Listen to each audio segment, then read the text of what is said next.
তার জীবনের শুরুটা সহজ ছিল না, তবে তার সংকল্প, স্বপ্ন এবং কঠোর পরিশ্রমের কারণে তিনি আজ বিশ্বের অন্যতম সফল উদ্যোক্তা।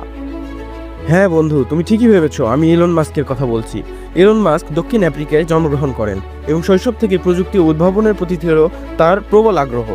তিনি কম বয়সে কোডিং শিখতে শুরু করেন এবং 12 বছর বয়সে একটি ভিডিও গেম তৈরি করেছিলেন। কিন্তু তার জীবনে প্রথম বড় চ্যালেঞ্জ শুরু হয়, তিনি কানাডায় পড়াশোনা করতে আসেন এবং পরে যুক্তরাষ্ট্রে চলে আসেন। তখন থেকেই উদ্যোগ ছিল জিপ2, যা একটি অনলাইন সিটি গাইড। এটি বিক্রি হয়ে যায় প্রায় $360 মিলিয়ন। এরপর ইলন মাস্ক তার পরবর্তী উদ্যোগ পেপ্যাল শুরু করেন। পেপ্যালও তার সফলতার দিগন্ত উন্মোচন করে। 2002 সালে ইবের কাছে বিক্রি হয়ে যায় $1.5 বিলিয়ন। তার সবচেয়ে বড় চ্যালেঞ্জ আসলো স্পেসএক্স, টেসলা, সোলার সিটি এবং নিউরালিঙ্ক এর মতো উচ্চাভিলাষী প্রকল্পগুলো শুরু করার সময়। বিশেষ করে স্পেসএক্স এর প্রথম কয়েকটি রকেট উৎক্ষেপণে ব্যর্থ হয় এবং টেসলার গাড়ি প্রস্তুতে অনেক বাধার সম্মুখীন হন তিনি।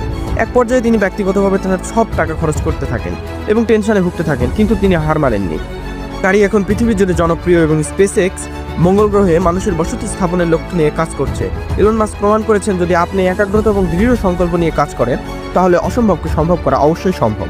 মাস্কের জীবন আমাদের শেখায় যে বিপদ এবং চ্যালেঞ্জ যতই বড় হোক না কেন, নিজের স্বপ্ন এবং লক্ষ্যকে ধারাবাহিকভাবে অনুসরণ করলে একদিন সফলতা আসবেই আসবে।